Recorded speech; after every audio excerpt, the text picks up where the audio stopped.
성민답게 사는 길.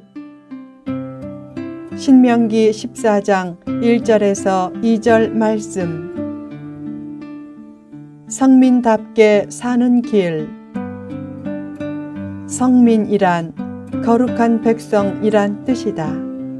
어떤 이단 신도들은 큰 검정색 표지의 성경을 손에 든 채 영안을 가졌다는 듯이 날카로운 눈초리로 남을 꿰뚫어 보면서 열정적으로 전도한다.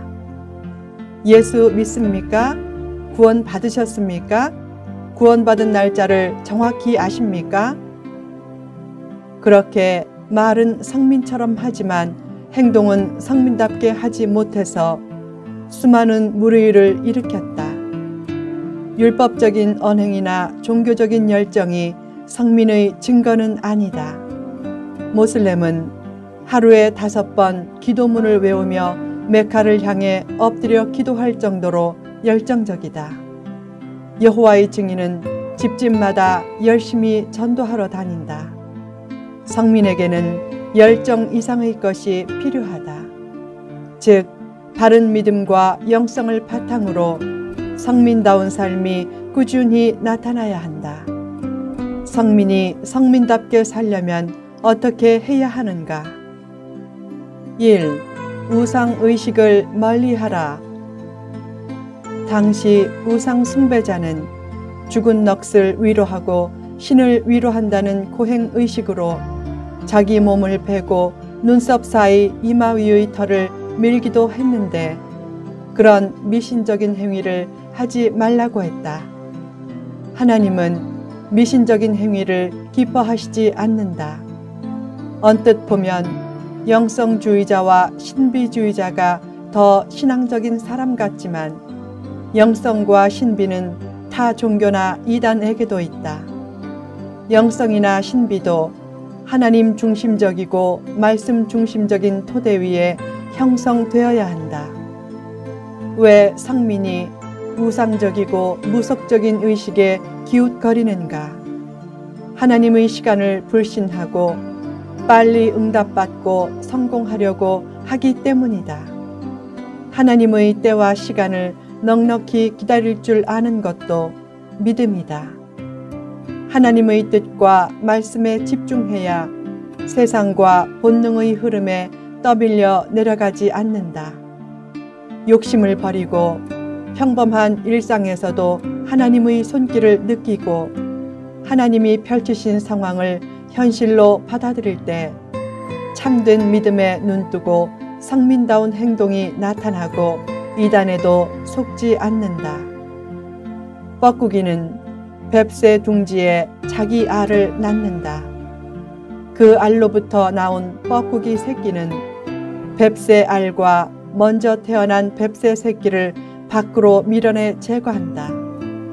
어미 뱁새는 새끼를 강하게 키우려는 본능적인 욕심으로 분별력을 잃고 자기 새끼를 죽이는 뻐꾸기 새끼의 악행을 그냥 지켜본다. 그 후 어미 뱁새는 새끼 뻐꾸기를 자기 새끼로 알고 정성스럽게 먹이고 키운다. 점차 새끼 뻐꾸기가 어미 뱁새보다 덩치가 몇 배 커져도 새끼가 둥지에서 고음을 내며 입을 크게 벌리면 먹이를 입에 넣어주는 본능에 따라 새끼 뻐꾸기가 입을 크게 벌리면 어미 뱁새가 먹이를 그 입에 넣어준다. 또한 뻐꾸기 새끼와 뱁새 새끼가 뒤섞여 자랄 때도 어미 본능을 강하게 자극하는 뻐꾸기 새끼가 경쟁에서 이긴다. 그 후 다 자란 뻐꾸기는 짝짓기를 한 후 뱁새의 둥지를 강탈한다. 그런 상황이 계속되면 뱁새는 멸종되고 뻐꾸기만 생존해야 하는데 왜 여전히 뻐꾸기보다 뱁새가 훨씬 많은가? 조류학자의 연구에 의하면 뻐꾸기에게 한 번 당한 뱁새는 본능적인 분별력이 생겨 자기 알과 뻐꾸기 알을 구별해내고 뻐꾸기 알을 밀어내거나 아예 둥지를 버리고 떠나기 때문이다. 뻐꾸기의 뱁새 둥지 강탈 습성은 귀신이나 이단의 속성과 유사하다. 이단이 성도를 모방할 때 잘 분별하라. 한 번 당한 사람은 분별력이 생겨 잘 당하지 않지만 순진한 사람은 신비와 영성과 기적을 내세워 다가오는 이단을 분별하지 못하고 당할 때가 많다. 이단 교주에게 미혹되면 인생과 가정 전체를 통째로 잃는다. 모습은 비슷하지만 속이 다른 것을 잘 분별해내라. 이단이 신기한 은사와 기적을 내세워 접근할 때 정신을 똑바로 차리고 보면 저런 행동은 아닌데 라는 생각이 든다. 그때 더 늦기 전에 과감히 이단 공동체를 떠나라.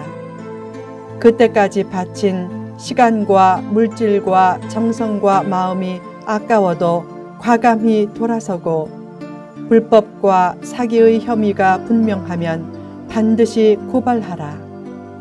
그래야 추가 피해자를 막을 수 있다. 말씀을 보고 조금만 주의를 기울이면 참된 교회와 교인의 모습이 아닌 것을 비교적 쉽게 분별해 낼 수 있다.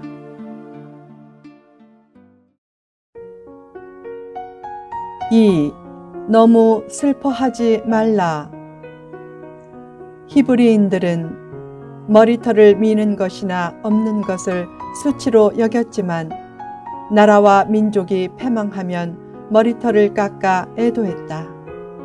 다만 개인이 죽으면 그렇게 애도하지 말라고 했다. 사람의 죽음에 너무 슬퍼하는 것은 믿음이 없는 행위로 여긴 것이다. 성도에게 죽음은 세상 고통과 작별하고 천국으로 가는 복된 통로다. 죽으면 죽으리라, 죽음은 새로운 시작이다 라는 확신을 가지고 사랑하는 사람의 죽음에도 너무 슬퍼하지 말라. 이 세상에 상처나 사연이 없는 사람은 없다. 깊이 파야 맑은 샘물도 터지고 귀한 보석도 얻는다. 믿음 안에서는 고통의 깊이가 영성의 높이가 되고 걸림돌이 디딤돌이 된다. 슬픔을 기쁨으로 만들어내는 역전의 역사를 이루라. 미련한 곰처럼 여겨지는 인생도 하나님 안에서는 축복의 문처럼 여겨지는 인생이 될 수 있다. 어둠의 터널에서 너무 상심하지 말라. 그 어둠의 터널이 축복으로 가는 직통로가 될 때도 많다. 때로는 죽고 싶을 정도로 고통스러운 순간을 만나지만 그런 순간을 몇 번 거쳐 지금까지 살아왔다. 주위를 돌아보면 극심한 고난을 겪은 사람도 열심히 잘 살아간다. 혼자만 고통 당하는 것이 아니다. 아무도 내 마음을 몰라준다고 여기지 말라. 사람은 몰라줘도 하나님은 다 알아주신다. 사랑하는 사람과 사별해도 그때부터 천국에서 재회할 날을 소망하며 열심히 살면 삶은 즐거워지고 그 후에 죽음은 더욱 즐거워질 것이다. 삶 자체를 황홀히 여기라.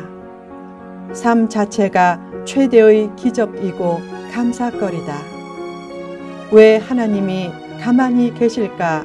왜 응답이 없을까? 라고 너무 의문을 품거나 실망하지 말라. 부모의 침묵은 자녀가 더 나아지기를 바라는 마음이 담긴 침묵이다. 하나님의 침묵은 더욱 그렇다. 하나님이 침묵할 때는 축복을 주려는 생각과 마음으로 더 바쁘실 때다. 하나님의 침묵을 두려워하지 말고 믿음으로 그 상황을 버텨내면 가장 적절한 때에 반전의 역사가 나타난다. 3. 사명을 따라 살라. 이스라엘이 성민으로 선택된 것은 과시하고 자랑하라고 선택된 것이 아니라 하나님의 기업으로서 하나님의 뜻과 사명대로 살라고 선택된 것이다. 사람은 사명을 따라 살 때 가장 떳떳해진다.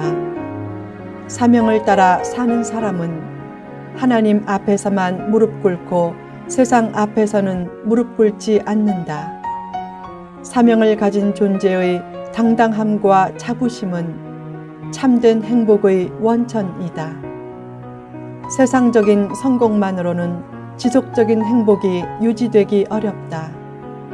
삶에서 진짜로 중요한 것은 불신자에게는 구원받는 것이고 구원받은 사람에게는 사명을 따라 사는 것이다.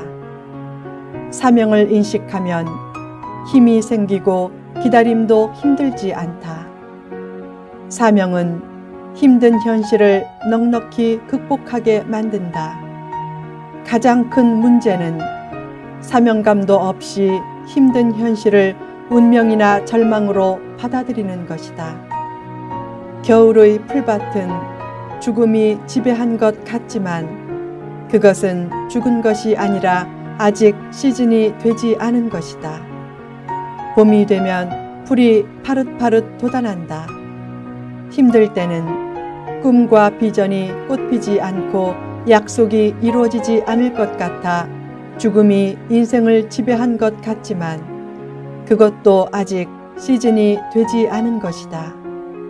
시즌이 되면 곧 회복되어 새로운 만남과 기회와 축복이 시작된다. 운명의식이 아닌 사명의식을 가지고 살면 축복의 때는 조만간 반드시 찾아온다.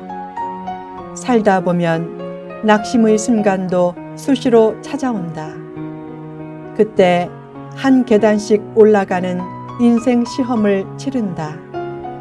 학교 시험에 통과해야 학년이 올라가고 대학과 대학원에 진학하듯이 인생 시험을 잘 이기면 영적인 학년도 올라간다.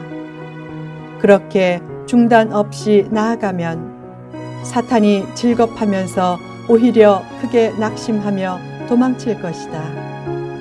낙심된 현실을 부정적인 운명의 결과가 아닌 창조적인 하나님의 섭리로 받아들이고 하나님의 뜻과 사명을 따라 성민답게 살라.